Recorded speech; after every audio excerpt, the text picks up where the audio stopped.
Lagos, good morning to you. Thank you for joining us on Dailies today. This morning, we're going to start with the Punch newspaper, page 2 of the Punch. Recalled envoy diplomat arrived today. Indonesia defends assault. Right. So our own ambassador, to Indonesia, he arrives today.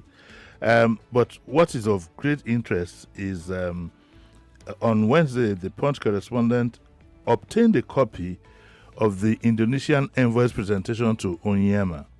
Okay, and this is part of what he says. He says, giving an account of the incident, the envoy disclosed that the immigration officers from South Jakarta Immigration Office were carrying out surveillance on foreigners when they asked Ibrahim for identification, but the diplomat allegedly refused to identify himself or tender his passport.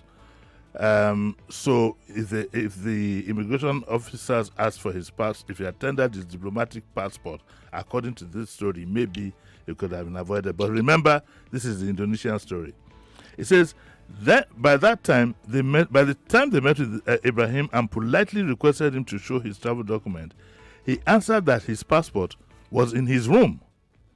Then the officer asked him, "Can we see your travel document to check the residence permit and if there are no problems with the document, so you may continue your activities?" Now, if you tally that with he's saying the passport was in his room, so all the travel documents, of course, would most likely have been in his room. It doesn't say here that they asked him that, please, can you go to your room and bring this? It doesn't say that here. I'm not saying, but it doesn't say that. Then the office then says Mr. Ibrahim was not willing to show his passport and said to the officer, "You will know who really I am, and be careful on that." You will know who really I am and be careful of that. He's quoted to have said that. Now, we don't know if these immigration officers wear, what do you call these cameras? Body cams. We don't know. Now, the Indonesian account now says that instead of showing his identity card, Mr. Ibrahim was angry and said, "Just arrest me and you will regret to know who really I am. Just arrest me and you will regret to know who really I am." The officer said, "We will not detain you further, sir, if you can show us your identity card." Then Mr. Ibrahim said, "Where is your car? I will come to your office." I can't reconcile these two sentences as to where is your car and saying I will come to your office. I can't tie them in. Anyway, on the way to the immigration office in South Jakarta, several incidents happened. Mr. Ibrahim elbowed the immigration officer, Mr. Laude Hausan Baidi, who was sitting next to him until Mr. Laude's lip was bleeding. Oh, wow. We would like to see the evidence of that. This led to other officers restraining him from attacking another officer during the trip. Explaining that Ibrahim later showed his identity card, Arab further said, as of February 22, 2021, there were 180 Nigerian citizens, and then it goes on to show, and that in any case, the issue was resolved when the Nigerian High Commissioner to Indonesia arrived at the South Jakarta Immigration Office around 6:30 p.m. together with the staff and his police guard from the directorate. And then it says the officer injured by Ibrahim lodged a complaint about the attack on him but did not process it further, and so on and so forth. So that is the story of the Indonesians. I'd like us to be open-minded about this. I'd like us to be open-minded until we can actually tie up the story. Some things stand out here. You will know who really I am. Nigerian lingo. Do you know who I am? And so on and so forth. The logical question that keeps occurring to me is that if Mr. Ibrahim is truly a diplomat, because we haven't been told what his capacity is, in what capacity he works as a diplomat, but if he did have a diplomatic passport, would the immigration officers have handled him roughly? We don't know. These are the kind of questions that we need to ask ourselves. But all said and done, at the end of the day, it still looks messy. It is. This kind of thing happened it's messy. To a Nigerian. It's messy, really. What are your thoughts on it? I actually personally think that we need to hear from the Nigerian authority. Remember that Nigeria really didn't give account of what had happened Okay. But because I was thinking that the diplomat himself would have told the Nigerian authority what transpired, but Exactly. they did not tell us anything. We don't even know. We hear he's a diplomat. We don't know whether he's like Initially, an official. they didn't reveal who he is actually, except for this account from the Indonesian authorities. The Nigerian authority did not reveal to us who. So what could that be telling us? Could they be looking at Could they be looking at a situation where their hands are tied, that the diplomat didn't do the proper thing? What I know from travel over the years Yeah. is the authorities have the right to ask for some identification from you, and that even if you have diplomatic cover, you need to show it, which is very simple. I think once you have a diplomatic passport, ironically, you even do have another color. Really, I mean, Right. so once you show your diplomatic passport in any sane country, you should be good to go.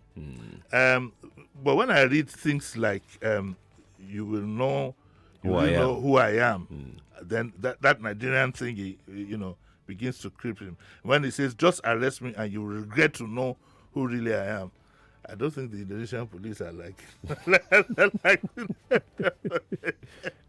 now, I'm not casting blame on anybody. Yeah. I just want to lay out the facts, and like Sheriff said, until we get the full rounded whatever, we just have to wait and be patient. Yeah.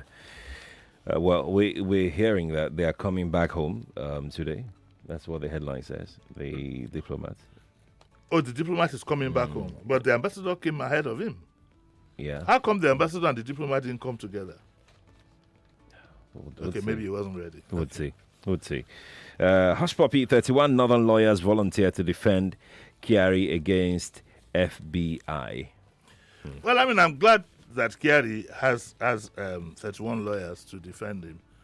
But from the way the story is presented, there is a habit that in this country now, where rather than let those accused face the system of justice, we tend to politicize it. We tend to look at the story here. Ordinarily, it should be okay. He has 31 lawyers, which is no big deal. How the number of lawyers affects your case really, apart from the bravado side of things, I don't know. One young lawyer who is smart can knock out any case. I don't know if you do need 31. We do that a lot. We do that a lot. A lot. But to now again find in the papers that you're saying 31 northern lawyers. I mean, are we saying because Quadry is a northerner, that's why the FBI wants him? So we are all complicit in this. If I had to write this story, I'd knock out it's good for sensationalism, but it's a habit that we have to stop. Where all of us feel compelled that anybody who is accused of, especially in criminal cases, his people must come up to defend him. I don't think that is right, and I don't think that is the place to go. It's part of what I'll be discussing at 9 o'clock. Our ethics, and we need to have a reorientation. I am not saying that people can turn up to defend him, but to now blow it up and say 31 northern lawyers. Come on, guys. I don't think the FBI knows the northerner from the southerner. This is a straightforward thing. But it has crept into our psyche, and those of us in the media need to watch out for things like this. Indeed. I totally agree with you. We're streaming live on Facebook. We're You also said you don't live. want to argue with me. I said I totally agree with you. I thought you said I don't want to argue with you. I'm waiting patiently. I'm in fighting mood this morning. Today, Abby. I'm telling you. That jacket, you take it off. What happened overnight? Is it hit? I don't know. That's what happened overnight, Sheriff. This is very unfair. We're streaming live on Facebook and on YouTube, Nigeria Info 99.3, and we're seeing your comments here. Some are saying that the minister explained what happened, and some are saying that they believe the minister and they don't believe the Indonesian account of events. I haven't watched the video. I didn't see what the minister said. Yeah, I don't. That's okay. I mean, it's a matter of opinion. That's okay. But sometimes in trying to be patriotic, we also need to look at the truth. That is where I stand. I'm a patriotic Nigerian, but I also like to look at the truth. so that I have a well-rounded, well-rounded argument, and so on and so forth. I believe in the truth, being patriotic, but the truth must always prevail. I agree. Now, to the Vanguard, page 5 of the Vanguard. COVID-19, NMA, others seek shutdown of NYSC camps. There's another one. Okay, the full story is inside page 27. There you go. Thank you very much, Sheriff.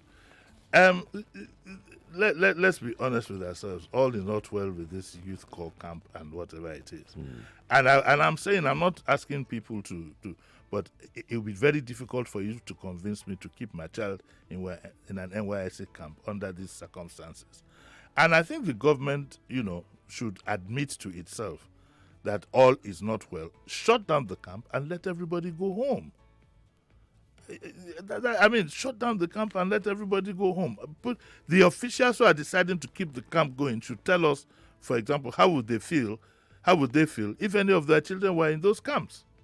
And it says that there are more COVID cases at NYSC camps than reported, says federal government, And if the NMA is advising the government, the Nigerian Medical Association is advising the government to close down the camp, they have just got to do that. They jolly well should do that. And the NMA Institute called for the suspension of camp activities if the government cannot vaccinate all youth corps members, while critical stakeholders in the education sector blame negligence on the part of officials for the reported surge in COVID-19 cases in orientation camps. The government should quickly do the needful and not put our children at risk. For crying out loud and for God.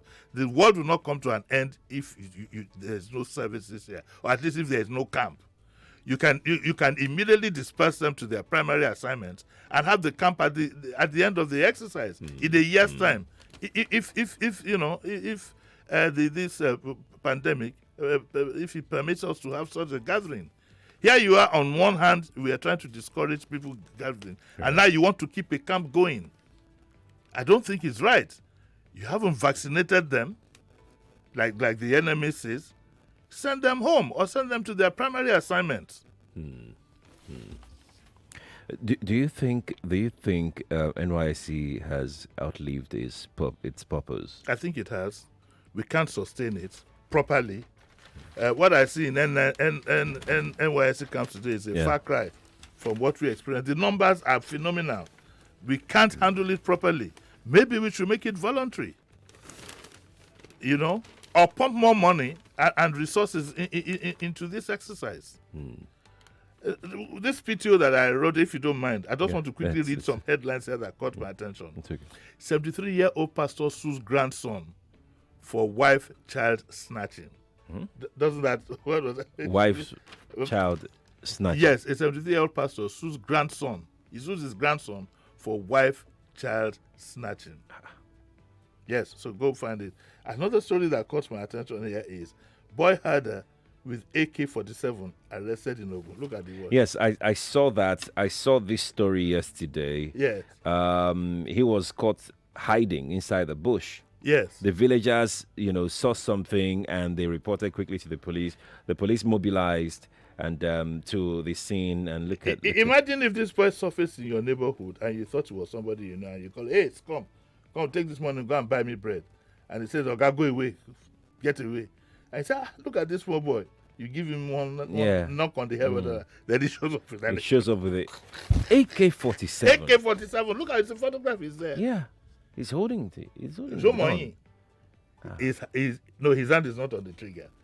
But look, but he's carrying it well. Yeah. You can see. This is a well-trained, he's a young boy. He identified himself as Muhammad. That's why this is unfortunate. These two stories caught my attention, and I said I'll bring it to. You can find the story in the Vanguard.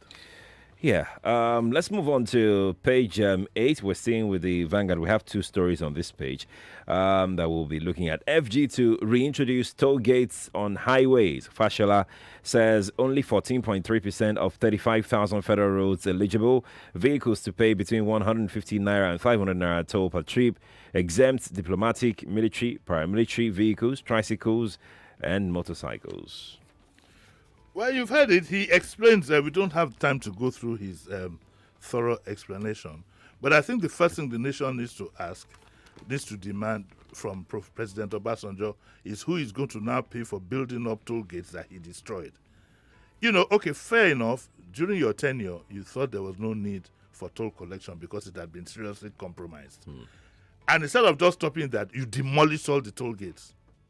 Now we have to build them, Who does that? What kind of a country are we? Somebody needs to demand from him the cost of building this because I don't know. Fair enough, you don't want to, but it should occur to you that there might be a need for it to be reintroduced later. Here we are now. We are not burdened with having to build a new set of toll gates. I don't understand the way governance goes in this country. But the minister puts up. It is quite clear that the federal government cannot maintain a lot of their roads, and he makes a case that most of the roads that will be tolled, there will be alternate routes. So vehicles to be exempted, diplomatic vehicles, military vehicles, and so on and so forth. So that's what you should expect. And I think federal roads really are high. They're high roads like traveling, roads which people travel on. So let's take a look at the second story on that page. Ban on Twitter to be lifted soon. FG. Well, let's just wait for that to happen. It says in a few days from now, the federal government and Twitter have reached certain agreements. And I condole with everybody for some people for the losses they've incurred. I've been badly hit on my blog. I've been badly hit, and I know even the station has been badly hit. But let's just, rather than keep arguing for or against, let's hope that this Twitter thing will come, and all of us will make use of it in a responsible manner. It's in fact, it makes it a bit safer for us too once certain things have been agreed. All these anonymous. What do you call somebody who tweets? The thing is, tweets. There is Twitter. So who do you call somebody? It's also a Twitter now, but it's ER. Twitter is ER always. So somebody who tweets, is he a tweet? No, it's just a person who tweets. No, a person who tweets. It's just a person who tweets. They should have something for it now. You have Facebookers. They call them they call them Twitter users or something. No, but they should compress it to one word. Are they tweets? No, we can't compare it. We can't compress it. Let's leave it as Twitter users. Let's leave it as Twitter users. But all of us have taken a bad hit. No, it's been huge actually. It's been huge. Those that do business there, those that don't do business there, everybody. As long as you use Twitter. Because I hear complaints from those who even use, what's it called now, the VPN, that it's not been easy using the VPN because it's kind of stressful. Well, apart from being stressful, why I didn't, bother to use the VPN is because it's very risky. Yes, it is. And it can expose all what you have. There's something I saw yesterday. Please remind me, Sheriff, to call attention of our people to it. I'm going to put it up on my Instagram later this morning on how all the information that goes through your phone can be exposed to those. I think it's called Pulse or so. I can't remember. I just saw it in a haze early this morning. I promise to bring it up tomorrow, and but I'll put it on my Instagram page this morning, Jimi Disu, so you can go look for it there. We all need to be very careful how we use the social media. In fact, let me even add, if it's not really necessary, it's becoming too dangerous to even use for entertainment. And there is no hiding place. Yeah. From that documentary that I saw, there is no hiding place for anybody. So we all need to be very, very careful. Very, very careful. So we're getting reactions as to what you call someone who uses Twitter. Yes. And it's Twips. Trips. Or it doesn't sound right. I mean, I thought tweet, so. tweet, I is, thought not so a, tweet is not a nice name to use, but that's anybody who tweets is a tweet. But I wouldn't want anybody to call me a tweet. Anyway, it's good fun to have on a morning like this. Now, take a look at this story here. Crisis: why we insist on parties' intervention in Lagos APC group. You know, I thought that the APC split was two-way. I didn't know that there are a group of other people. There's a group, for example, led by Princess Adenrele Ogunsanya, you know, who was one time secretary to the government. They're grouping up, and they're saying that what we need now is action. Let's make APC a more democratic party. They're disagreeing with, you know, they say the last election shows that people are not happy with the happenings in Lagos, and that's why they chose to stay away from the local government election. It's true, the apathy, you could feel it in the air. It's time for young people to take over and run the show, to return Lagos to Lagos. Some people are with us, but still staying quiet now. That is typical. Okay, they'll say some things in the back. They can't come to the forefront and express themselves. That's why the national leadership must intervene now to save the party. Another paragraph says that dismissing the claim by the publicity secretary of the APC caretaker committee, Seyi Oladejo, that the lead convener of Lagos for Lagos, Abdulaziz Olajide Adediran, popularly known as Jandor, I heard that this gentleman called Jandor, who's going for governorship, has constituted himself an opposition within the party. And Ijaye Kunle says that the group never believed in the leadership of Tunde Balogun. That's my own SP they are talking about, imagine. Led caretaker committee to midwife the credible executives at all levels in the party. Across the parties, it's you know, it's mayhem across the two parties. What interests me here is this gentleman called Jandor, because I've heard it. I don't like that sound. It doesn't sound quite. I don't like that kind of nickname, and I think I expressed that to some people that I met who represent him. I think he should look for another nickname or just put his name forward. Jandor, it doesn't represent something good in my ears. Oh, but that's up to him. That's up to him. But I heard it's called Jandor. You know, he get as if he get as if he get a bit. My advice to them is let him just come with his name and forget Jandor and all these things. But he has he's virtually put his head out forward for 2023. Under which party he intends to do that, we don't know. But I think it's about time to bring him to the studio and let him come say what he has to say. But my first advice to him, but I don't give advice publicly that I can't say privately, that I can't say publicly, is that this Jandor can be a bit off-putting. He has to go look. But then again, hey, it's a matter of numbers. The bulk of the voters might find that interesting. I agree. We elite have our own. There's a way they understand their internal mechanisms and all of it. But of what now? The name? They know what it means. When you hear Jandor anywhere, would you like to be called Jandor? You're like, you know. Okay. Okay. Maybe we should look for. Let's call. I will tell her what's her name. Wumi. No. Who's that? She's coming to Adewumi. Who's that? A woman in house now who's going to be here tomorrow. Who is that? Look at two adults. We can't remember. In house. Okay. Well, so maybe she'd like to be called the Jandores. I should be laughing at this. Sheriff, we couldn't remember who it was. I was actually thinking you were referring to a guest or something. No, it's part of his old age. Whether you like it or not, every day you are getting closer. Yeah. When you were running up the staircase this morning, I was telling Philip that there was a time I could run up at the same speed. You know what Philip said? Philip said, maybe in about 20 years from now, he'll be remembering what I said. He too. It's time. Waits for no one. Well, it's been fun doing this. What's coming up at 9? Hey, we're going to talk about values and ethics, not in the Nigerian setting. We're going to talk about that. Some issues are going to crop up. For example, one of the things we're going to be looking at is this very strong rumor that the CBN governor had a 60th birthday party in Jamaica. It was attended by bank. I mean, that these are the little things. And of course, we're going to be looking at that funeral. Lavish and it was lavish. Private jets everywhere. It's not done. Why? Is it not his money? It's his money, but you see, when you take up certain responsibilities, some things are just not right. You see, you have a choice to make. If you want to be independent, and you're not taking up government position. He's a free citizen. A CBN governor, 60th birthday. 60 years old. Yeah. Why is he not his money? It's his money, but you see, when you take up certain responsibilities, some things are just not right. You see, you have a choice to make. If you want to be independent, and you're not taking up government position. A CBN governor should not. In fact, it's been turned almost into show business. You know, let's leave that to 8 Till o'clock. 9. It's at 9 o'clock. What are you discussing at it? Today is International Youth Day. So okay. I'm having some doctors, lawyers who are youths, by the way, Yeah. in the studio, and we'll talk about everything. I should join them. I'm a youth. Excuse me.